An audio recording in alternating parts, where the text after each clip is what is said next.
Coucou, j'espère que vous allez tous bien. Alors, comme promis, voici une vidéo sur les jeux que j'utilise en cabinet. Alors, je les ai classés par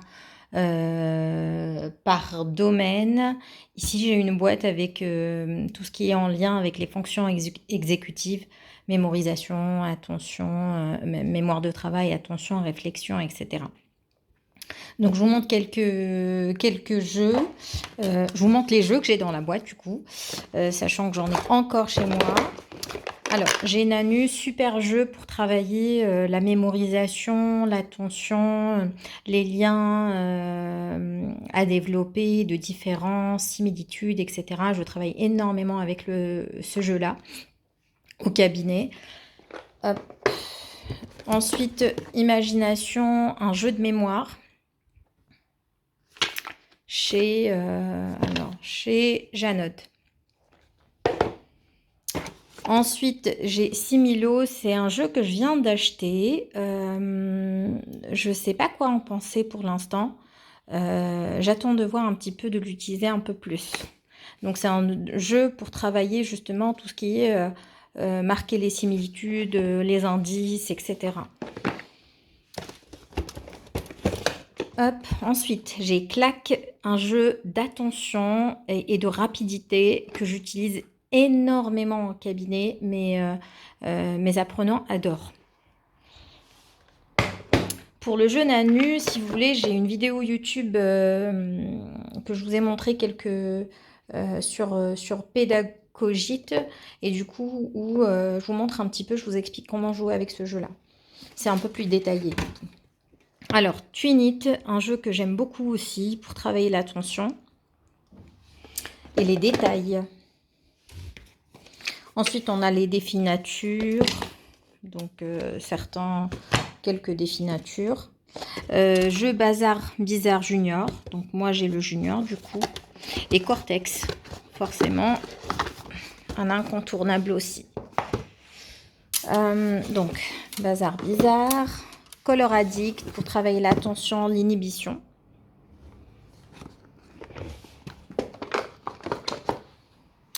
Alors, Pipolo, c'est un jeu du menteur assez sympa pour travailler la stratégie, l'organisation aussi, et surtout la gestion des émotions. Donc, ni oui ni non. Après, j'ai le jeu Mindo. Alors, il existe en plusieurs thèmes. Moi, j'ai choisi la thème licorne. J'aime beaucoup la licorne. Donc, j'ai choisi ce thème-là. J'ai trouvé ça sympa. Les garçons aussi accrochent. Donc, c'est un jeu de réflexion, d'attention, d'espace. Donc, tout ce qui est visio-spatial. Et de mémorisation. Piu Piu, super jeu de stratégie et d'organisation, vraiment génial. Pollux, c'est des cartes pour travailler la mémoire et la stratégie. Tac. Après, on a les doubles.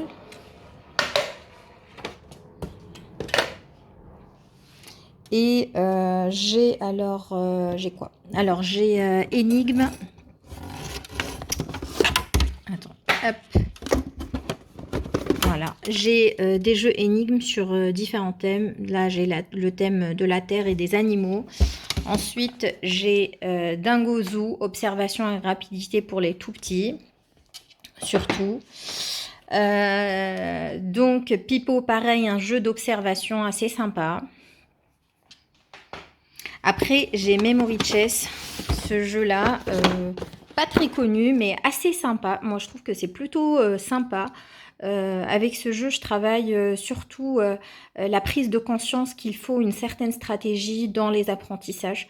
Donc, j'amène petit à petit les jeunes et les enfants juste à réaliser qu'ils ont besoin de stratégie pour apprendre et que c'est pas un jeu du hasard. Qu'il faut une certaine méthode, quoi. Après, on a Time's Up, et puis il y a plusieurs types de Time's Up, plusieurs thèmes.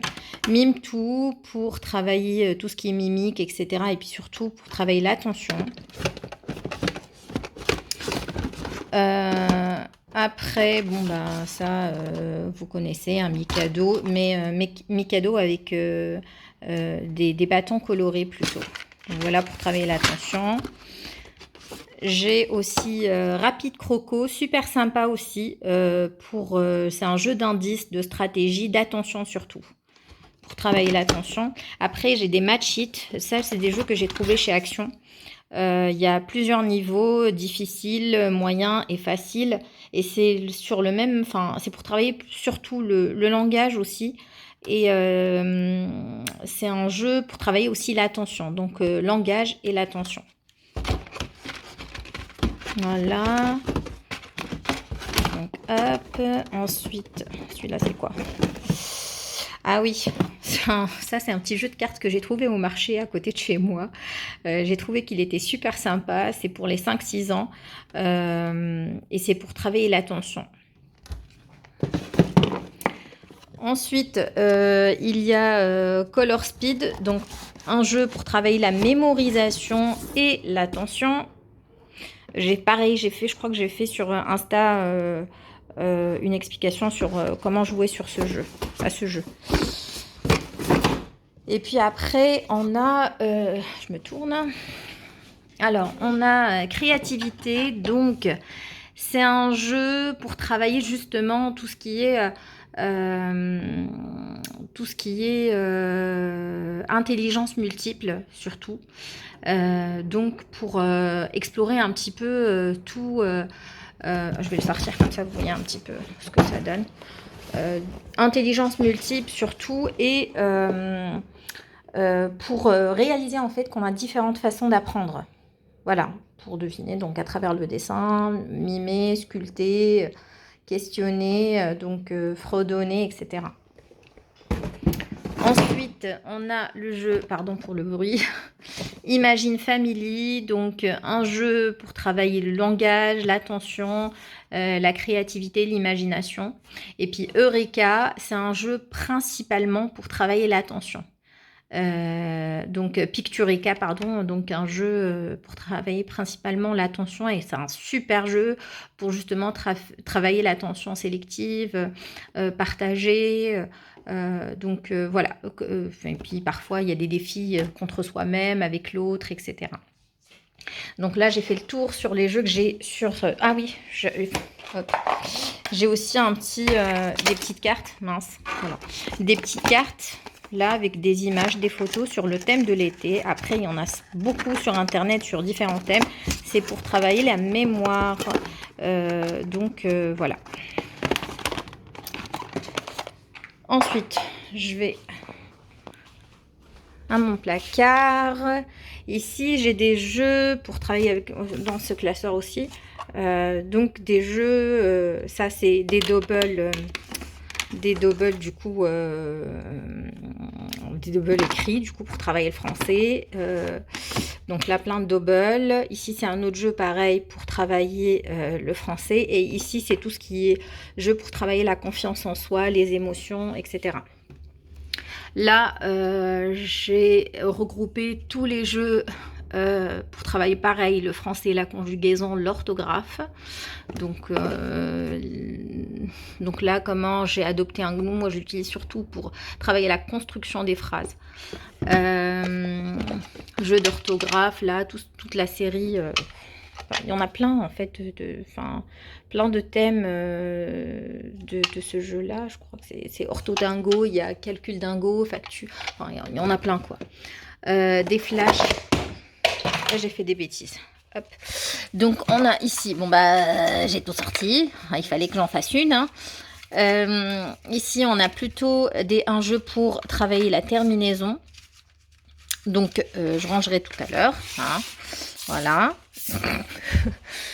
Et ensuite, j'ai des puzzles d'orthographe, les puzzles de mots. Ça, je les ai trouvés chez Action. Ils sont assez sympas, je trouve. Surtout pour les CPGS. Voilà. Donc, je comprends tout en orthographe, niveau CE2, CM1. Après, on a jeu de mots ici pour former des mots. Et celui-là, c'est le prince de mots tordus aussi. Mes apprenants adorent ce jeu aussi. Donc, ensuite... Oh là là. Donc voilà. Ensuite, j'ai des jeux en lien avec les maths. Donc, Logiqueville, le raisonnement. Opération Amun-Ré, donc ça c'est tout ce qui est opération mathématique, que ce soit non pas les fractions, plutôt division, multiplication, soustraction, addition, enfin tout. Après j'ai des fractions domino assez sympas pour que justement l'apprenant puisse visualiser à quoi ressemble une fraction, voilà, avec des cartes, avec des cartes en image, et puis le recto, je crois, le verso, c'est le pourcentage, voilà. Ensuite, des fractodingo de la même collection que orthodingo, calculodingo aussi. Après, Numécats, des Montessori, un jeu de multiplication, et Multipotion, pareil, c'est un autre jeu de multiplication. Voilà, ici j'ai quoi? Alors ça c'est un jeu de déduction, enfin pour les tout petits, pour initier justement cette notion de déduction et addition ensuite. Après, pareil, ça j'ai trouvé ça, où est-ce que je les ai trouvés ceux-là? Je ne me souviens plus du tout. Si je dis pas de bêtises, je crois que c'était au Lidl. Voilà, c'est des jeux pour travailler l'addition, la soustraction, etc. Et j'ai... alors, et ça c'est une table de multiplication, c'est toutes les tables de multiplication. Du coup, sous forme de roues. Voilà. Je vous ai montré tous les jeux que j'ai en cabinet. J'espère que cette vidéo vous a plu et que ça vous a inspiré. Après, j'ai d'autres jeux que moi, personnellement, j'ai créés ou j'ai pris chez certains sites. Voilà, et c'est pareil, classé par domaine. Tout ce qui est français, c'est tout ce qui est bleu. Ici, c'est tout ce qui est mathématiques. Les jaunes, c'est tous mes outils que j'ai créés, tous les outils que j'ai créés en fait et que je donne à mes apprenants pour les aider à s'organiser, à justement apprendre plus facilement, etc. Et puis j'ai des pochettes fonctions exécutives. Ici pareil, c'est des jeux qui ont été créés. Je vous souhaite une très très bonne journée. Je vous dis à très bientôt pour une prochaine vidéo. Ciao!